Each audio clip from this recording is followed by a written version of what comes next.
Donc la dernière fois, nous avons parlé d'un sujet, je ne sais pas si vous vous rappelez, le figuier maudit.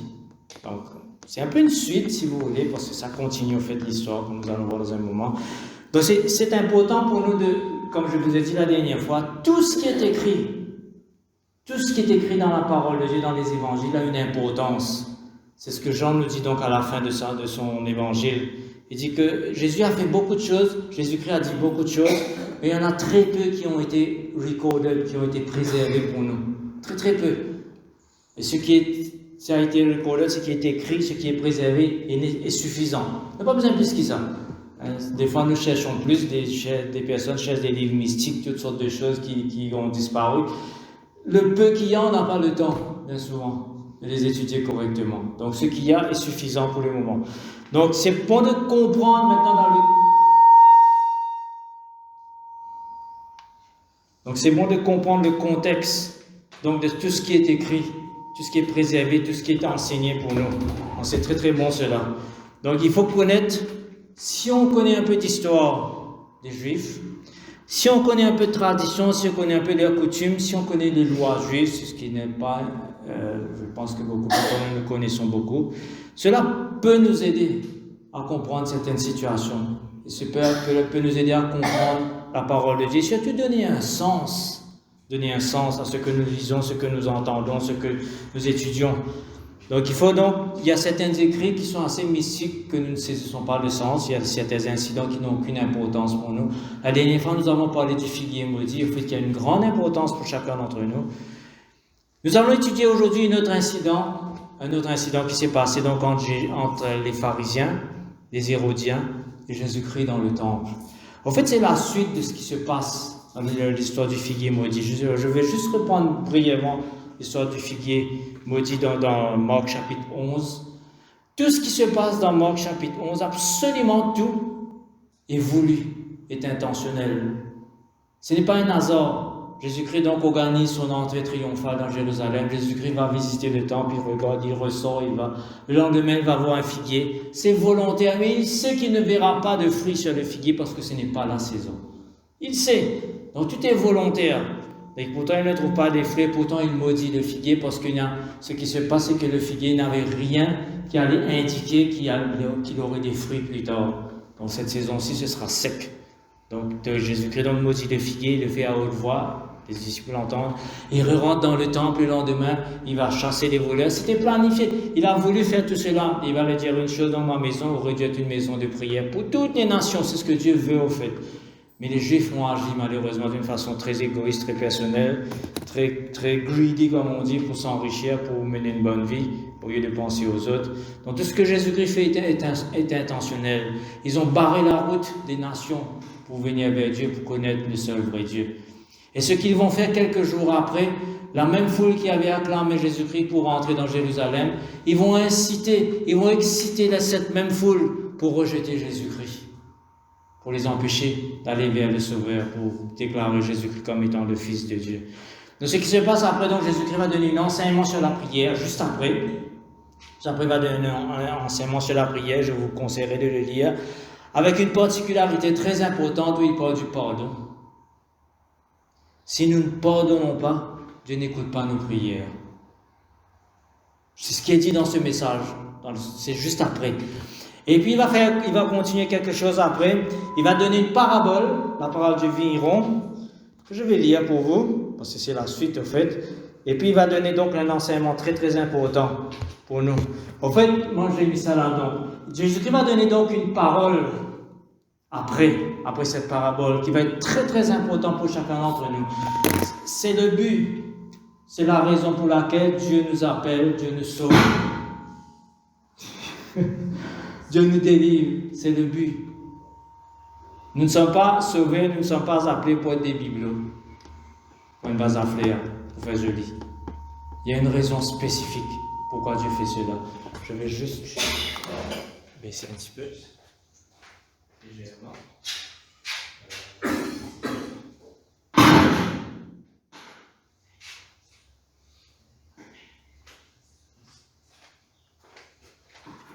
Ok, c'est un peu mieux, légèrement. Ok. Donc oui, donc c'est le but pourquoi Dieu nous appelle, Dieu nous sauve. Il y a une raison à cela. C'est là-haut. Ok. Allez, c'est bon. Parce que vous m'entendez toujours, c'est bon. Ok.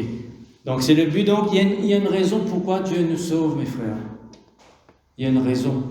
Quel est notre rôle? Pourquoi est-ce que Dieu a mis tant de peine à sauver les humains? Il aurait pu nous laisser comme cela. Il aurait pu vivre avec ses anges tranquillement. Adam et Ève allaient mourir, leurs enfants allaient mourir, puis c'est fini. Pas du tout. Donc, s'est engagé donc à sauver les hommes, à réconcilier les hommes avec eux, à les délivrer, à les réconforter. Il y a un but, c'est ce que nous verrons plus tard. Donc, pour l'instant, donc, nous allons lire dans Marc chapitre 12. Là où j'ai mis les versets 10 à 17, mais en fait, en réalité, il faut commencer depuis le commencement. C'est ce que je vais lire, et puis nous allons prendre là-bas. Donc Jésus se mit à leur enseigner en parabole.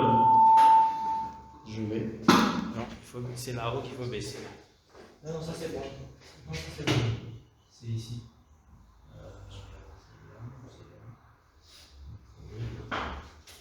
C'est ici. Ok. C'est bon. C'est bon. Ok. Merci. C'est un petit peu moins faux, mais. Non, ça c'est le contraire, il faut le signal. Allez, c'est bon. Donc, je vais lire donc Marc chapitre 12, les versets 1er. Jésus se mit à leur enseigner en parabole. Un homme planta une vigne, il l'entoura d'une haie, creusa un pressoir et bâtit une tour. Puis il la ferma à des vignerons et quitta le pays. Au temps de la récolte, il envoya un serviteur vers des vignerons pour recevoir d'eux d'une part du produit de la vigne. S'étant saisi de lui, ils le battirent et le renvoyèrent à vide. Il envoya de nouveau vers eux un autre serviteur. Ils le frappèrent à la tête et l'outragèrent. Il en envoya un troisième qu'ils tuèrent, plusieurs d'autres qu'ils battirent et tuèrent. Il avait encore un fils bien-aimé. Il l'envoya vers eux le dernier en disant, « Ils auront du respect pour mon fils. » Mais ces vignerons dirent entre eux, « Voici l'héritier, venez, tuons-le, et l'héritage sera à nous. » Et ils se saisirent de lui, le tuèrent et jetèrent hors de la vigne. Maintenant, que fera le maître de la vigne? Il viendra, fera périr les vignerons, et il donnera la vigne à d'autres. N'avez-vous pas lu cette parole de l'Écriture? La pierre qu'ont rejetée ceux qui bâtissaient est devenue la pierre de l'angle, car c'est par la volonté du Seigneur qu'elle est devenue. Et c'est un prodige à nos yeux. Ils cherchèrent à se saisir de lui, mais ils craignaient la foule. Ils avaient compris que c'était pour eux que Jésus avait dit cette parabole. Et ils le quittèrent et s'en allèrent. Ils envoyèrent auprès de Jésus quelques-uns des pharisiens et des hérodiens, afin de le surprendre par ses propres paroles. Et ils vinrent lui dire, « Maître, nous savons que tu es vrai et que tu ne t'inquiètes de personne quand tu ne regardes personne à l'apparence des hommes, et tu enseignes la voie de Dieu selon la vérité. Est-il permis ou non de payer le tribut à César? Devons-nous payer ou ne pas payer ?» Jésus, connaissant leur hypocrisie, leur répondit, « Pourquoi me tentez-vous? Apportez-moi un denier, afin que je le voie. » Ils en apportèrent un, et Jésus leur demanda, « De qui sont cette effigie et cette inscription? » « De César, répondirent-ils. Alors il leur dit, « Rendez à César ce qui est à César, et à Dieu ce qui est à Dieu. » Et ils furent à son égard dans l'étonnement. Ce que nous allons parler aujourd'hui, c'est ça. Rendre à Dieu ce qui est à Dieu. Donc c'est la dernière partie donc de ce que nous avons lu dans Marc. Rendez à César ce qui est à César et à Dieu ce qui est à Dieu. Je vais juste grossir ça un peu pour que je puisse voir. Voilà. Okay. Nous allons essayer de faire un petit contexte pour cela. Donc, juste pour comprendre qu'est-ce qui se passe ici. Rappelez-vous donc tout ce que nous avons lu avant. C'est que les grands prêtres, les Sadducéens, il y avait des Sadducéens aussi, il y avait des scribes, parce que les Sadducéens ont posé des questions sur la résurrection juste après. Il y avait donc des Hérodiens. Donc Jésus, il est visé particulièrement donc par cette parabole du vigneron et que tous les serviteurs qu'ils ont tués. Donc c'était eux qui étaient visés, ils savaient qu'ils étaient visés. Donc ils étaient un peu en colère, jaloux, agacés. Donc Jésus était un juif. Il ne faut pas oublier ça. C'est pour cela donc qu'il a pratiqué des coutumes juives. Il a fait ce que la loi juive demandait. Il connaissait l'histoire de son peuple. Il a grandi, il a entendu beaucoup de choses qui se passaient autour de lui. Il connaissait beaucoup de choses qui se passaient autour de lui. Il connaissait les traditions, il connaissait les coutumes, il connaissait la loi. Donc c'est comme cela. Et dans la loi, il dit que donc tout mâle, une des choses qu'il dit dans la loi, tout mâle israélite devait monter à Jérusalem ou au temple 3 fois par an. Vous connaissez cela, non? L'époque de la Pâque, à Pentecôte, et la dernière fête qui est en ce moment-ci. Donc la moisson, il y a trompette, expiation et fête des tabernacles. Donc c'est en ce moment-ci. C'est la saison. Donc Jésus-Christ, donc, il faisait comme tout le monde. C'était la loi. Il fallait donc aller au temple pour faire des sacrifices et aussi pour amener le reste de la dîme qu'ils ont ramassé pendant donc, la période où ils ne montaient pas au temple et pour remettre donc, la différence. Mais en général, ils devaient remettre la dîme donc, aux Lévites qui habitaient dans leur ville. Mais la dîme, c'était beaucoup plus en animal, des graines, des plantes, des trucs comme ça, du vin, de l'huile qu'il fallait donc donner aux Lévites. Donc Jésus, donc, bien sûr, donc, il était à la fête de la Pâque à Jérusalem. Et comme les scribes donc étaient là, ils ont entendu donc tous les enseignements de Jésus-Christ. Ils ont entendu donc la parabole du vigneron. Ils étaient en colère. Ils ont essayé donc de piéger Jésus-Christ. En utilisant donc la loi romaine et en utilisant aussi ce qui se passait historiquement à ce moment-là dans la nation juive. Il se passait quelque chose d'assez grave. Et ils savaient cela. Les Hérodiens étaient parmi eux. Ils ont subi un tort immense lorsque Jules César donc, a envahi la Judée. Il a chassé donc Hérode du pouvoir. Donc il a pris son pouvoir, donc il a dominé. Donc ils savaient cela. Donc ils ont essayé de piéger Jésus-Christ aussi selon la loi juive. Ils ont essayé de faire cela. Donc Marc chapitre 11, verset 14. À partir de maintenant, nous allons lire dans la version parole vivante. Si nous allons revenir sur 8 secondes, je vais vous dire. C'est bon de lire dans la version parole vivante parce qu'il y a des détails qui sont assez intéressants. Verset 14. Et il vient lui dire, Maître, nous savons que tu es vrai. Alors qu'il ne le croyait pas.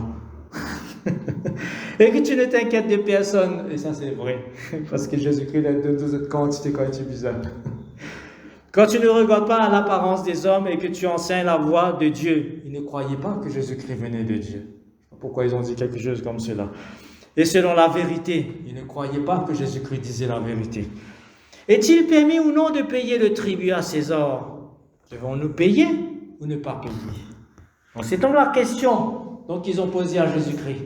Est-ce qu'il faut payer le tribut ou pas? Est-ce qu'il faut payer cette taxe ou pas? L'histoire de cette taxe est très très importante pour comprendre tout ce qui se passe ici. Donc cette taxe, cet impôt donc, a été introduit lorsque Jules César donc, a envahi la Judée en l'an 6 avant Jésus-Christ, avant même la naissance de Jésus-Christ. Donc avant que Jésus-Christ naisse, cela est arrivé. Jésus-Christ donc a mis fin au règne d'Hérode dans la Judée, c'est lui qui régnait. Et quand il est arrivé, qu'est-ce qu'il a fait? Avec donc Rome, ils ont fait un recensement. C'est pour ça ici le mot taxe, le mot tribut, impôt, c'est census, recensement. Donc c'est une taxe de recensement. C'est une taxe de survie. C'est une taxe parce qu'ils existaient. Il y avait un recensement qui se faisait dans toutes les villes, dans tous les villages, dans toutes les régions, et dépendant du nombre de personnes, dépendant de leur statut, chacun devait payer donc un tribut à Rome. Donc il devait donc payer une taxe. Donc c'est un recensement, j'ai mis un peu ce que j'ai trouvé un peu quand j'ai fait des recherches dessus, un recensement donc dénotant pour les Romains un registre d'évaluation. Donc il y avait un registre de propriété de biens qu'ils possédaient et des taxes donc qu'ils devaient payer à Rome. Et dans le Nouveau Testament, le tribut payé annuellement par les individus. Il fallait payer une taxe parce qu'ils existaient. Je sais pas si demain le gouvernement décide de mettre une taxe ici comme cela, tout le monde pour vous respecter. Il y a une année en France où je me souviens qu'il y a dans une campagne électorale, il y avait un ex-président qui voulait donc introduire ce qu'ils appellent la taxe carbone. Parce que vous êtes humain, vous émettez des gaz carboniques, vous polluez l'atmosphère, payez une taxe. C'était ridicule. C'est vraiment, je ne sais pas où ils ont une idée pareille.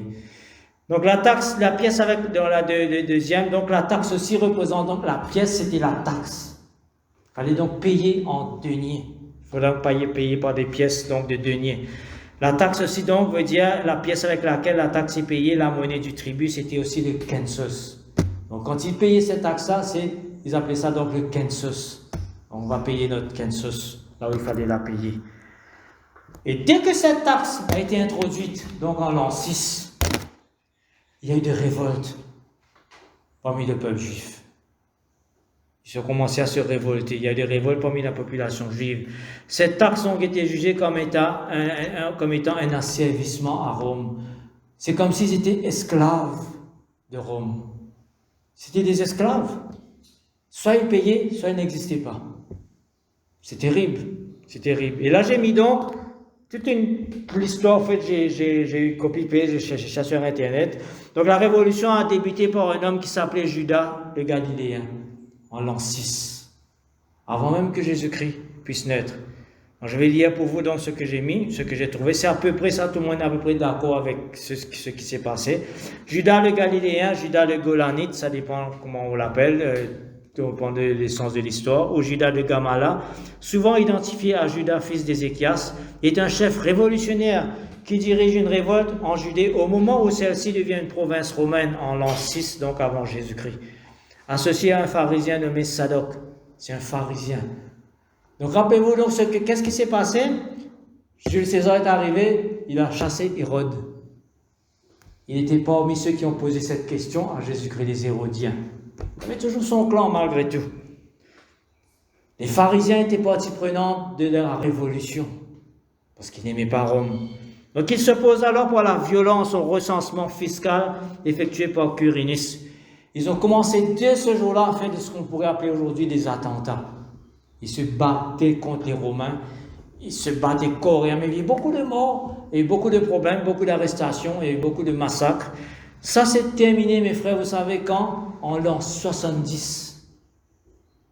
C'est une révolution qui a commencé depuis l'an 6 et qui s'est terminée en l'an 70, lorsque finalement Rome a décidé de venir avec toute son armée pour venir tout le monde détruire, massacrer, brûler.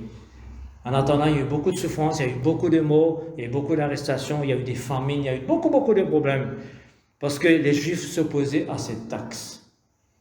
Donc il serait, on dit, le fondateur du mouvement que Flavius Josephus, donc le grand historien juif, désigne sous le nom de quatrième philosophie et qu'il rend responsable de la destruction du temple de Jérusalem, donc en l'an 70. Cela a commencé par cet homme pour se terminer en l'an 70. Et en attendant, ça, dans la vie de Jésus-Christ, donc il y avait beaucoup de ces problèmes-là. C'était comme ça, et Jésus-Christ connaissait ces choses, Jésus-Christ vivait avec ces choses. Donc il est souvent identifié donc à Judas, fils d'Ézéchias, qui dirige une révolte en Galilée au moment de la succession d'Hérode le Grand, mort 4 ans avant Jésus-Christ. Donc Hérode lui-même, il est mort donc avant. Peut-être probablement juste au moment de la naissance de Jésus-Christ, parce qu'on dit que Jésus-Christ naît probablement 4 ans avant Jésus-Christ. L'histoire, il y a beaucoup de débats sur ces dates, ne vous en faites pas, c'est pas trop grave.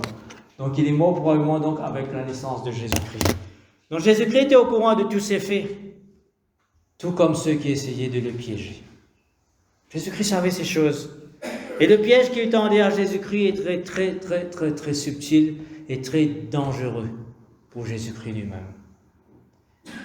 Il voulait piéger, au fait, parce que ce que les Juifs voulaient, au fait, ce que les grands prêtres voulaient, c'est que Jésus-Christ devienne victime pour l'Empire romain. C'est pour ça que quand Pilate a dit « Je ne trouve rien de mal en lui », absolument rien. Un jour, nous allons étudier ce dialogue qu'il y a eu entre Pilate et Jésus-Christ. C'est vraiment extraordinaire ce qui se passe dans ce dialogue-là. Pour Rome, il n'y avait aucun problème, parce que Jésus-Christ n'a jamais critiqué Rome. En fait, c'est ce qu'il voulait, en fait. Donc, c'était très calculé, c'était très dangereux pour Jésus-Christ lui-même. Les pharisiens, les prêtres et les hérodiens, sournoisement, sous tapis, ils soutenaient la révolution contre cette taxe. Ils le faisaient. Et ils voulaient donc que Jésus-Christ... Rappelez-vous ce que Jésus-Christ a dit. « Je suis le Messie ». Le peuple disait c'était le Messie qui vient. Ils l'ont célébré comme le Messie qui rentrait, le libérateur. Le peuple s'attendait à ce que donc enfin quelqu'un vienne qui pourra donc les chasser les Romains, leur donner le royaume, à nouveau leur donner leur territoire. Jésus-Christ donc se proclamait comme étant le Messie. Les pharisiens, les Juifs, les Hérodiens, les scribes disaient « Ok, si tu es le Messie, dis-nous, c'est toi le libérateur, qu'est-ce que nous devons faire avec cette taxe ?» Faut-il payer ou pas cette taxe? Et si Jésus-Christ avait dit non, Rome ti vini, quand Jésus-Christ allait. Si Jésus-Christ avait dit oui, ça veut dire que Jésus-Christ soutenait les révolutionnaires, mais ce n'était pas son but. C'était pas son but. Donc les chefs religieux ont fait ce qu'ils demandaient à Jésus-Christ: de quel côté tu es? Tu es de notre côté ou tu es du côté des Romains? C'était cela, au fait, le piège. C'était cela donc que Jésus-Christ devait répondre. Et Jésus-Christ donc connaissait leur intention. Jésus-Christ donc allait leur donner une réponse des plus inattendues. Ils ne s'attendaient pas du tout à cela. Et Jésus-Christ va les renvoyer tous individuellement à leur responsabilité, comme il nous renvoie tous à nous aussi, à notre responsabilité. Et Jésus-Christ était dans le temple quand cela est arrivé. C'est important de comprendre cela, ce contexte aussi. C'était un lieu sacré, le temple, un lieu respecté de la part des Juifs. Les Juifs, c'était les recensés. Rappelez-vous, une fois Jésus-Christ a dû payer la taxe lui aussi. Pas payer un poisson. Ils ont une pièce, pas donner à César sa taxe. C'est ce que Jésus-Christ avait fait. Donc tous les Juifs, ils étaient les recensés, donc ils devaient payer la taxe donc avec un denier. Et Jésus-Christ leur demanda: montrez-moi une pièce d'un denier. Ça, c'est une pièce d'un denier. Mais en fait, il y en a plusieurs parce que c'est un peu comme ce qui se passe en ce moment. C'est avec la reine. Il y a la reine est décédée. Il y a le roi Charles III donc, qui prend sa place. Tous les Britanniques vont changer leur monnaie. Tous les billets vont changer de visage. Il y aura le roi Charles III bientôt sur tous les billets et sur les pièces. Donc c'est un peu ce qui se passe exactement là-bas aussi. Chaque fois qu'il y en a un nouveau empereur venait, donc il faisait ses nouvelles pièces. Donc ça, je ne sais pas qui c'est, mais c'est un denier très ancien. Donc il y avait son visage, il y avait quelque chose de gravé aussi sur la pièce. C'est pour ça que Jésus-Christ va poser la question: de qui est cette inscription? Et qui est ce visage qui est gravé? Donc ça, c'est la pièce d'un denier. Il y avait un problème, il y avait deux problèmes au fait avec cette pièce. C'est pour ça que je vous ai dit que c'est important de comprendre que Jésus-Christ était dans le temple. Et c'était un lieu sacré. Et dans un temple, le lieu sacré, il ne devait jamais y avoir de choses gravées, d'images gravées. C'était interdit dans la loi. Personne ne devait faire une image gravée dans tout le peuple, dans tout le pays, au fait. Et pire dans le temple. Mais ce qui est pire encore, c'est que sur cette pièce était gravé César et Dieu. Ou César et Seigneur. Essayez d'imaginer si Jésus-Christ dit: ok, il faut payer la taxe à César. Jésus-Christ rentre dans ce piège. Jésus-Christ rentre dans ce piège-là. Donc toute image gravée était interdite dans la loi. Il n'avait pas sa place dans le temple. Il faut savoir qu'au temps donc, des Romains, quand ils dominaient le monde, César se prenait effectivement pour un dieu, pour certains, d'autres disaient un seigneur. Il se faisait même adorer à la fin dans le temple. On brûlait de l'encens envers lui, de son vivant. Il se faisait passer pour Dieu. Apparemment, il y avait un jour qui était un genre de fête nationale à Rome, si vous voulez, dans tout l'Empire, où tout le monde devait s'écrier César et Seigneur. Essayez de vous mettre à la place des chrétiens à cette époque-là, comme ils ont dû subir. Et c'est fort probablement une des phrases qu'on a très très mal compris dans l'Apocalypse. C'est probablement ce jour que Jean mentionne quand il dit: j'étais en vision le jour du Seigneur. Je sais qu'il y a beaucoup de traductions qui disent le jour dominical. C'est une énorme erreur, ce n'est pas dimanche. Pas du tout. Mais c'est probablement ce jour que Jean mentionne. Le jour du Seigneur. Le jour du Seigneur. C'est le seul place qui est mentionné le jour du Seigneur dans la Bible. Je pense bien. C'est pour moi le jour du Seigneur de César. Donc c'était une grande fête et Jean était lui aussi donc persécuté. Il a été jeté dans l'huile bouillante. Il n'est pas mort, c'est pour ça donc on l'a transféré dans sur l'île de Patmos après. Ouais, il a fini sa vie là-bas. Donc c'est pour vous dire donc toute image gravée était interdite dans la loi et cette pièce n'avait pas sa place dans le temple. Il ne fallait pas l'introduire dans le temple. Et pourtant, les Juifs l'ont fait. Les prêtres l'ont fait. C'est pour vous dire la hypocrisie totale. La hypocrisie totale vis-à-vis de Jésus-Christ. Et la réponse de Jésus-Christ. Donc, rendez à César ce qui est à lui. C'est son image. C'est sa fabrication.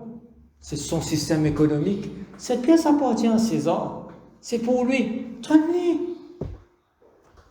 Qu'est-ce que j'ai à faire de ça? Donnez-lui, il le demande, mais rendez-lui sa pièce.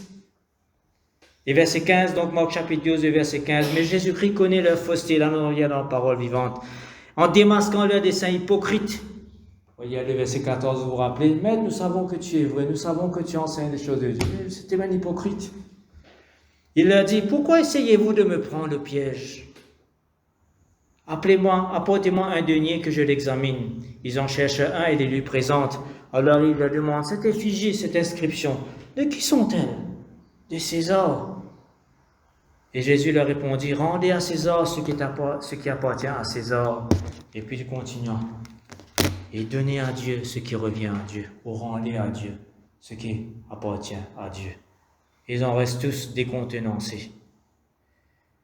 Ce que Jésus-Christ leur disait au fait, et il le dit à nous aussi.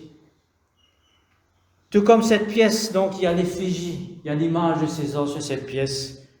Cette pièce appartient à César. Rendez cette pièce. Rendez à César ce qui lui appartient. Mais il faut que vous tous qui m'écoutez, vous devez rendre à Dieu tout ce qui lui appartient. Absolument tout. Il faut rendre à Dieu. Et qu'est-ce qui appartient à Dieu? Qu'est-ce qui appartient à Dieu? Nous tous. Toute la création appartient à Dieu. Et nous tous, mes frères, nous avons été créés à l'image de Dieu. Nous avons tous été créés à l'image de Dieu. Nous appartenons tous au Dieu créateur, que les hommes croient ou pas. Nous appartenons tous au Dieu créateur. La prochaine fois, nous allons venir sur ce principe. Est-ce que les païens doivent ou non obéir à Dieu? Est-ce que ceux qui ne connaissent pas Dieu doivent ou non quand même servir à Dieu? Il y a des réponses étonnantes dans la parole de Dieu. Un jour peut-être nous pourrons revenir dessus. Nous devons tous, mes frères, refléter l'image de notre Dieu. Rendre à Dieu cette image par laquelle il nous a créés, à son image à lui. Et cette image aujourd'hui est reflétée dans la personne de Jésus-Christ, son Fils. Si nous ne savons pas quelle est l'image de Dieu, allons voir Jésus-Christ. Nous devons tous refléter ou rendre à Dieu cette image. Notre vie. C'est notre vie aujourd'hui qui est l'image de Dieu. Pour la taxe, c'était une pièce. Mais aujourd'hui, c'est notre vie. C'est ce que Jésus-Christ est en train de dire au fait à tous ces pharisiens. Vous devez tous rendre à Dieu tout ce que vous êtes, tout ce qu'il fait pour vous, tout ce qu'il a fait pour vous. Et rappelez-vous donc le figuier maudit. Ils vont tout perdre. Ils vont tout perdre. Jusqu'à aujourd'hui d'ailleurs. Parce que vous connaissez, il y a la moitié de la population en Israël ne croit pas en Dieu. Tout ce que Dieu a fait pour eux, toutes les bénédictions qu'ils reçoivent, même à présent, la moitié ne croit pas. En ce moment-ci, donc, ils vont faire la fête, ils vont faire la grande fête, le grand pardon. C'est ce qu'on appelle l'expiation. Ils vont faire une grande fête, manger, boire, le lendemain de l'expiation. Ils appellent ça le grand pardon. Manger extraordinaire. Voilà. C'est un peu comme la plupart dans les religions chrétiennes aujourd'hui. Les gens s'intéressent beaucoup plus aux fêtes, aux traditions, que vraiment suivre Dieu. C'est comme ça. Donc c'est pourquoi, mes frères, donc Dieu s'est investi personnellement à sauver les humains. Dieu s'est investi à offrir le salut, le pardon, la délivrance, la miséricorde, son réconfort à chaque être humain, afin que tous retrouvent cette image qui a été perdue avec le péché qui est entré dans le monde. Si nous sommes sauvés, si nous sommes délivrés aujourd'hui, si nous sommes réconciliés à Dieu, si le travail de Jésus-Christ, donc, il est en train de dire aux Juifs, bientôt il va se passer quelque chose. L'image de Dieu sera restaurée dans les humains. Donc si Dieu le fait, c'est pour vivre, mes frères, pour lui, pour appartenir à Dieu, pour refléter à nouveau son image. C'est pas pour faire joli. Laisse César, mais vous appartenez à Dieu. Vivez pour Dieu. Nous allons voir plusieurs passages, avant de terminer, nous allons donc voir plusieurs passages qui nous parlent donc de cette image, de ce qui nous attend, de ce que nous devons faire en tant qu'image de Dieu, des personnes qui ont été sauvées, qui ont été rachetées. Nous allons voir donc plusieurs passages dans le Nouveau Testament. Nous avons tous une responsabilité. Comme Jésus-Christ disait aux Juifs, rendez à Dieu ce qui appartient à Dieu. Nous avons tous des responsabilités. Le premier, ce sont des passages que nous connaissons très bien. Donc le premier dit que nous tous, en fait, ici, donc, il est en train de parler, donc, vous savez, de Moïse qui est monté sur la montagne. Son visage tellement brillait quand il descendait, ils ont dû couvrir son visage. Et Paul, donc, utilisait jusqu'à aujourd'hui, donc, ils ont le visage couvert parce qu'ils ne voient pas la gloire de Dieu. Le visage est toujours caché parce qu'ils ne viennent pas vers Jésus-Christ. Et dit donc maintenant que tous ceux qui se sont tournés vers Jésus-Christ, tous ceux qui ont été rachetés, tous ceux qui ont le visage découvert, nous tous donc le visage découvert, contemplons comme dans un miroir la gloire du Seigneur. Nous sommes transformés en la même image, de gloire en gloire, comme par le Seigneur l'Esprit. Version 8 secondes. Si Dieu nous a transformés, mes frères, si nous avons le visage découvert, nous avons vu Jésus-Christ comme notre Sauveur, comme notre Seigneur, comme notre Rédempteur, comme celui par qui nous avons été réconciliés, par celui par qui nous avons obtenu miséricorde, nos péchés ont été effacés. Donc nous avons eu le visage découvert. Nous sommes supposés donc manifester, refléter l'image de cette personne, de Jésus-Christ. Nous devons rendre à Dieu ce qui appartient à Dieu. C'est une responsabilité pour chacun d'entre nous. Nous ne sommes pas sauvés pour faire bibelot, pour être un vase à fleurs. Autre chose, tous les rachetés, tous ceux qui sont pardonnés, tous ceux qui ont reçu le salut de Dieu en espérance, nous sommes sauvés en espérance, rappelez-vous cela. Nous sommes en train d'être sauvés, nous avons reçu le salut, nous sommes en train d'être sauvés, nous sommes sauvés en espérance aussi. La Bible nous dit que nous avons été recréés à l'image de Dieu, en Jésus-Christ. Nous allons lire la version parole vivante d'un passage que nous connaissons très bien, Éphésiens 2, versets 8, 9 et 10. Oui, sa grâce seule est la source de votre salut, et cette grâce, vous l'avez saisie par la foi. Rien ne vient de vous, tout est cadeau de Dieu. Et Dieu s'est investi, mes frères, afin d'appeler les hommes, d'appeler les humains, de sortir dans la façon dont ils vivaient, dans leur ignorance, dans leurs ténèbres, dans la mort qu'ils étaient, pour être de nouveau, être créés à son image. Donc ce n'est pas en accomplissant les commandements que vous l'avez acquise, pas du tout, nous étions incapables d'accomplir quoi que ce soit. Tout mérite est donc exclu, et du même coup se trouve écarté toute raison de s'enorgueillir. C'est pour ça que Paul écrit donc dans Galates chapitre 6, si j'ai à m'enorgueillir de quelque chose, c'est de la croix de Jésus-Christ. Ce que nous sommes, nous le devons à Dieu. La version littérale dans le second, c'est que nous sommes l'œuvre de Dieu. Nous sommes l'œuvre de Dieu. Nous sommes, littéralement en grec, c'est nous sommes le chant de Dieu. Le poème, il dit God's poema. Nous sommes le masterpiece, certaines personnes ont traduit cela comme ça, un chef-d'œuvre de Dieu dans la personne de Jésus-Christ. Ce que nous sommes, nous le devons à Dieu. Il nous a recréés en Christ pour nous faire accomplir dans la communion avec lui les bonnes actions qu'il a préparées depuis longtemps pour nous. Pourquoi est-ce que nous avons été créés? Pour faire joli?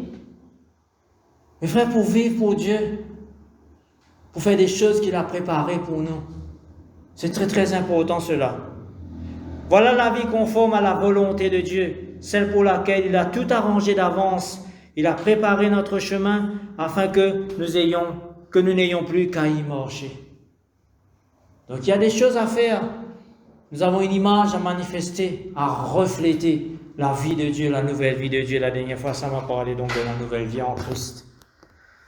Tous les rachetés, nous sommes appelés à proclamer les vertus de Dieu par nos paroles et notre conduite. Par notre parole et par notre conduite. J'ai commencé, au fait, j'aurais pu mettre que quelques versets dans 2 Pierre chapitre 6, mais j'ai pris un peu plus loin parce que c'est exactement ce passage que Jésus-Christ a utilisé dans Marc chapitre 12, quand il a fini de donner la parabole des vignerons. Il dit, la pierre que vous avez rejetée est devenue la pierre principale, et vous le rejetez. C'est lui, c'est par lui, c'est lui que Dieu va choisir cette pierre. C'est par lui que vous allez vivre, c'est par lui que Dieu va accomplir toutes choses. Rien d'autre. Rien d'autre. Voici en effet ce que dit l'Écriture à ce sujet. 2 Pierre. Pourquoi j'ai mis 2 Pierre? Un Pierre, c'est 2 Pierre au fait. C'est un Pierre, je crois que c'est un Pierre. Hein? Je vais vérifier ça. Ok. Voici en effet ce que dit l'Écriture à ce sujet. J'ai choisi une pierre de grande valeur, je le pose en Sion comme fondation. Celui qui met sa confiance en elle et qui bâtit sa vie sur elle ne sera pas déçu. C'est pour vous que cette pierre est d'une grande valeur, pour vous qui êtes des croyants. Quant à ceux qui ne croient pas, qui lui ont donc refusé leur confiance. Elle est la pierre rejetée par les constructeurs et qui est devenue la pierre principale à l'angle de l'édifice. Mais par là, elle est aussi devenue une pierre contre laquelle on bute, un rocher par-dessus laquelle on tombe, parce qu'ils refusent de croire en la parole et de lui obéir. Il leur arrive ce qui est prévu pour eux, ils se cognent à cette pierre et tombent. Mais vous, Paul, il parle à ceux qui ont choisi, qui ont accepté la pierre principale, qui ne sont pas allés contre la pierre, qui ont accepté la volonté de Dieu. Dis-vous, vous êtes une race élue. La nouvelle race, l'Église. Un corps de rois prêtres. Vous êtes des sacrificateurs. Nous sommes des sacrificateurs. Et cela comporte une responsabilité aussi. Il ne faut pas croire dans ce que nous croyons longtemps, c'est plus tard que nous pouvons être prêtres, être sacrificateurs. Plus tard, nous pourrons régner avec Jésus-Christ. Dès maintenant, il faut vivre pour Dieu. Vous constituez une nation sainte, un peuple que Dieu s'est acquis en le libérant de ce qui lui appartient. Aussi devez-vous proclamer bien haut les perfections, les œuvres merveilleuses de celui qui vous a appelé à passer les ténèbres à son admirable lumière. Qu'est-ce que Pierre est en train de dire? Dieu vous a choisi, vous êtes la race élue, vous êtes des prêtres, vous êtes une nation sainte. Proclamez les louanges de Dieu. Qu'est-ce qui sort de notre bouche? Est-ce que nous rendons à Dieu ce qui lui appartient? Ces louanges, quotidiennement, souvent, plus fréquemment, ou autre chose? Verset 10. Autrefois, on vous appelait ceux qui ne sont pas un peuple, mais maintenant vous êtes le peuple de Dieu. Jadis, vous étiez ceux qui n'avaient pas été au bénéfice de la grâce de Dieu. Mais à présent, vous êtes l'objet de cette grâce. Mes chers amis, vous êtes ici-bas des étrangers, des hôtes de passage. Je vous demande donc de vous mettre en garde contre les désirs de votre être naturel. Ils sont en guerre avec votre âme et combattent sans cesse contre elle. Nos paroles doivent refléter ce que Dieu est, mais notre conduite aussi. Ce que nous faisons avec notre corps doit refléter ce que Dieu est. C'est très très important. C'est très nécessaire. C'est voulu par Dieu. C'est la volonté de Dieu. C'est son image. Si nous sommes en Christ et si Christ est en nous. Ayez une bonne conduite au milieu des incroyants, qu'ils soient obligés de reconnaître eux-mêmes et que vous menez une vie correcte. Ainsi même s'ils vous calomnient et vous traitent de malfaiteurs lorsqu'ils examinent votre vie, de plus près, vos bonnes actions leur ouvriront les yeux et ils finiront par rendre hommage à Dieu le jour où il les visitera. La dernière fois, donc, quand nous avons parlé donc du figuier maudit, j'avais dit que la nation juive, le système du temple à l'époque, aurait dû être une vitrine pour les nations.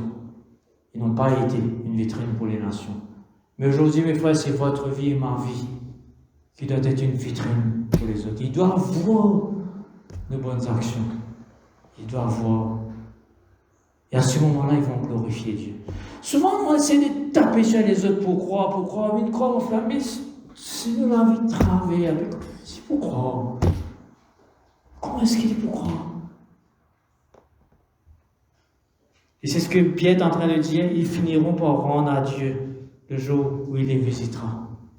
Parce qu'ils ont vu notre vie comme une vitrine. Une vie transparente où la grâce de Dieu, où la bonté de Dieu. Toutes ces choses que j'avais mentionnées la dernière fois, vous vous rappelez, vous pouvez aller dans le message si vous voulez.